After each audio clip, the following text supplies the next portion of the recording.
से अतीत जीवन वही पाते हैं जो उसको जान लेते हैं। उस प्रभु को जानने के लिए जो सर्वत्र समान रूप से है, पेड़ पौधों में भी, मनुष्य में भी, पशु पक्षियों में, सूरज चांद धरती आसमान, सबका जो मूल है, सबका जो कारण है, उसको जानने के लिए कोशिश करनी चाहिए।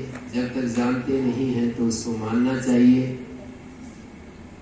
जब हम नहीं जानते तो क्या करें, क्या उपाय है? तो मानते रहें, पूर्ण निष्ठा से मानते रहें। वैसे ही मानते रहें जैसे कि जहर के खाने से मौत हो जाती है, इस चीज को मानते हैं। क्योंकि किसी का एक्सपीरियंस नहीं है ऐसा, हमारा एक्सपीरियंस नहीं है, फिर भी हम मानते हैं कि जहर यदि मुख में जाएगा तो वो मार देगा। हमने नहीं जाना है उसको, लेकिन हम मानते हैं। दूसरों के द्वारा कही हुई बात को स्वीकार करने का नाम मानना है। हम नहीं जानते पर मानना।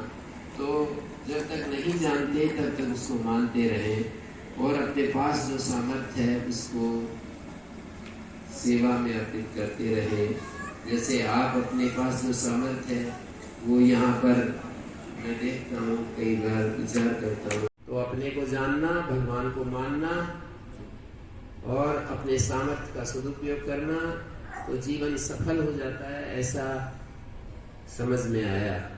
और ऐसा जो नहीं कर पा रहे हैं, समझ लीजिए कि अभी कसर रह रही, तो कसर को तो मिटाना पड़ेगा। कसर को मिटाए बिना हमारे को जीवन असफल माना जाएगा।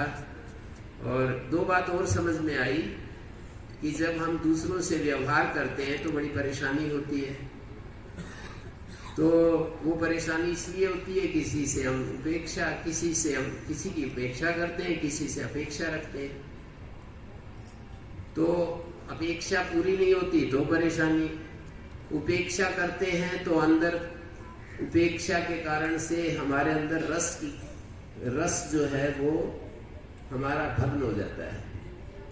तो यदि हम इन दोनों बातों से अपने आप को बचा सकें, किस लिए उपेक्षा और किस लिए अपेक्षा, ऐसा हम निश्चय कर सकें, अपनी बुद्धि में बिठा सकें, किस लिए उपेक्षा, किस लिए अपेक्षा, तो जीवन धन्य हो जाता है। ये छोटी छोटी बातें होती हैं जो जीवन को सफल कर देती हैं।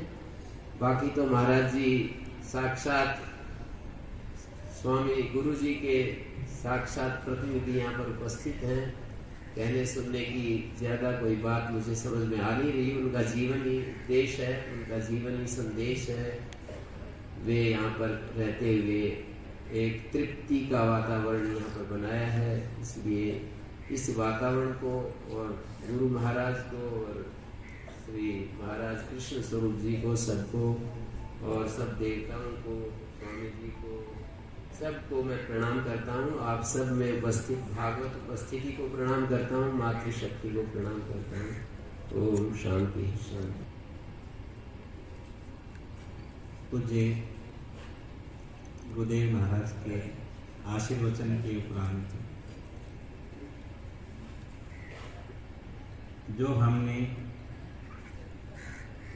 गुरु जी के मुखारविंद से श्रवण किया है, जो बड़े गुरु जी के जीवन से प्रेरणाएं लेते रहते हैं हम, महाराज श्री उनके साक्षात प्रतिनिधि के रूप में उपस्थित हैं। जो संदेश, जो सूचनाएं, जो मार्गदर्शन हम सबको प्राप्त होता है,